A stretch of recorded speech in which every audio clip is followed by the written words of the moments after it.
I have nothing now to do but to assert the liberties of Scotland and rid her of her enemies. Go to Lord Mar and take this lock of hair. It is all most likely he will ever see again of William Wallace. Should I fall, tell him to look on that, and in my wrongs read the future miseries of Scotland, and remember that God arms the patriot.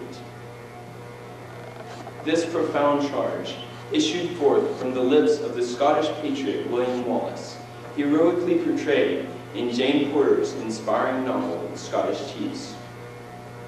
In our day, more than ever, we need true patriots who will sacrifice their comfortable fortunes and lives in defense of others, and whose flowering love of country will ultimately sprout up from the irresistible roots of love and faith in God.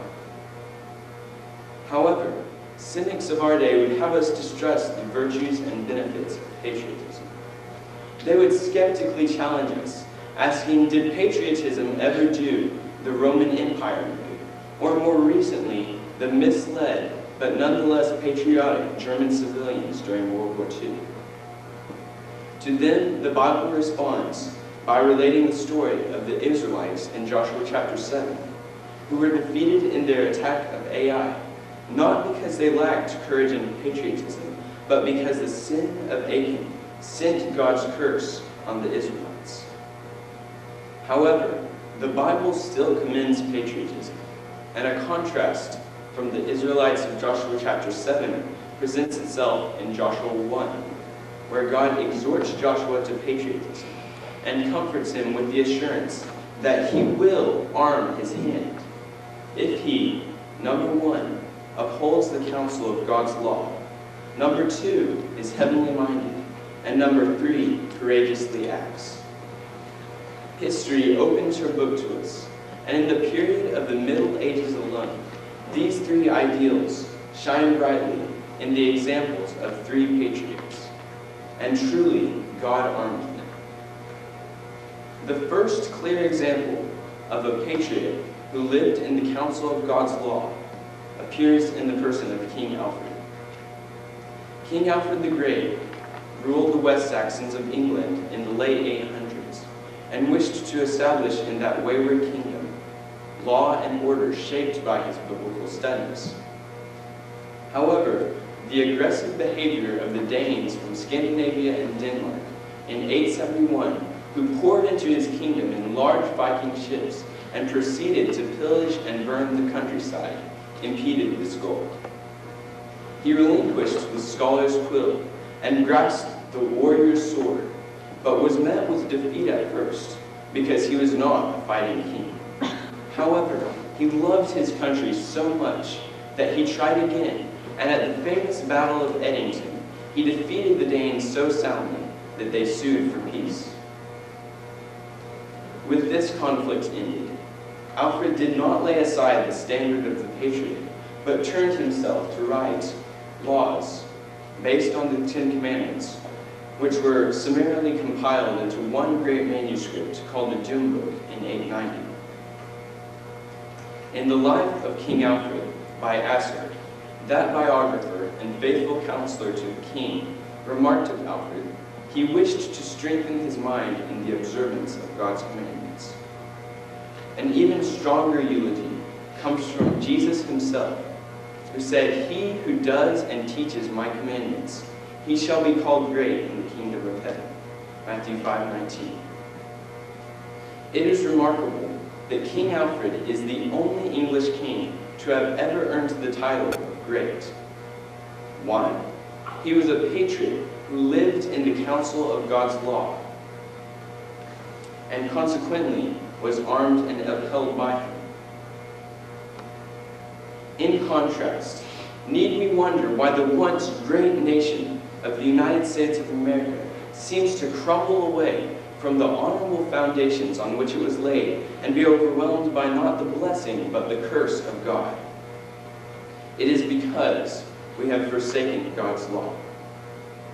We must, as Christians, stand up for God's law, as Alabama Judge Roy Moore did when he erected the 10 Commandments in a public place and stood up against harsh criticism unrecanted, and as King Alfred did when he gave God's laws to his people, and struggle against unrighteousness.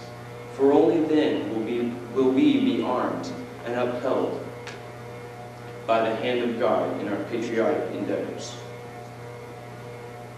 Going back to the second point, God arms the heavenly-minded patriot. The Scottish gentleman William Wallace grieved to see his poor country Scotland under the yoke of tyrannous England. The English king, Edward I, gave the Scottish estates, which he had put into bondage, to his lords and barons, many of which brutally demeaned the Scottish people to such depths that in 1297, William Wallace begot a bloody, bold, and moral revolution that in the end swept the English oppressors out of the land and established on the throne of Scotland the Scot, Robert the Bruce, in 1328. The God of battles clearly armed this patriot in his life with many such amazing victories. But many would doubt whether God upheld him in the time that he sojourned through the valley of the shadow of death and did not return. In 1305, a childhood friend of Wallace betrayed him to Edward I, who executed him that same week. Even more tragic than this, after 8 hard years of fighting, Wallace died before he saw his adored Scotland freed from tyranny.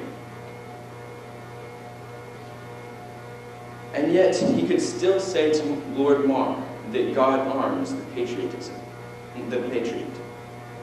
How did this great man have so much faith in the glaring face of death? King Edward I of England was not the only authority to display Wallace as an example. A higher authority, God himself, displays to us William Wallace, who found solace in the face of death through his ultimate trust in his heavenly Father.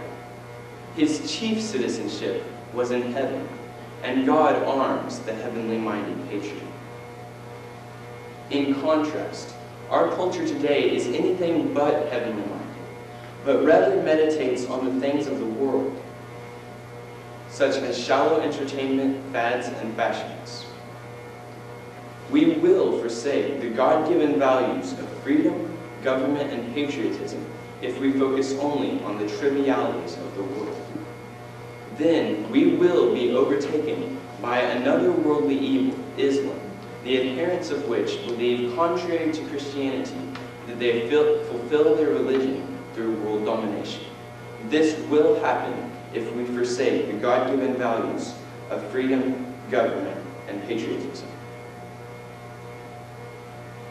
True patriotism always springs from love and faith in the Lord, because it acknowledges that God is the giver of freedom, and he will reward the heavenly-minded patriot, if not in this life, then in the next. Finally, God bids us look into medieval history and see that he arms the patriot who courageously acts. The Swiss Arnold von Winkelried struggled against the oppressive Austrians who tried to subjugate Switzerland. Von Winkelried may be partially legendary, and his single action in the Battle of Sempach arises as the only story to stamp his name on our minds. The courageous acts of defiance from the patriot William Tell in 1307 quickened the spirits of the Swiss to form the Old Swiss Confederacy. However, the Austrians later threatened the Confederacy, and at the outset of the Battle of Sempach in 1386, it fared ill for the Swiss, who would have lost the liberties Tell gained for them had it not been for Arnold von Winkelried. He, seeing that his countrymen could not break through the thick lines of Austrian pikemen, rushed on 10 lances, and gathering them up, made a breach for the Swiss by his own death that gave them the victory. A Swiss poet relates the deed. "Make way for liberty," he cried, and rushed with arms extended wide. as if his dearest friend to clasp. 10 spears he swept within his grasp. "Make way for liberty," he cried. Their keen points met from side to side. He bowed among them like a tree, and thus made way for liberty. Arnold von Winkelried acted, and God armed him. He did not limit himself to copy the actions of everyone else and hold back. Rather, he went beyond and courageously acted.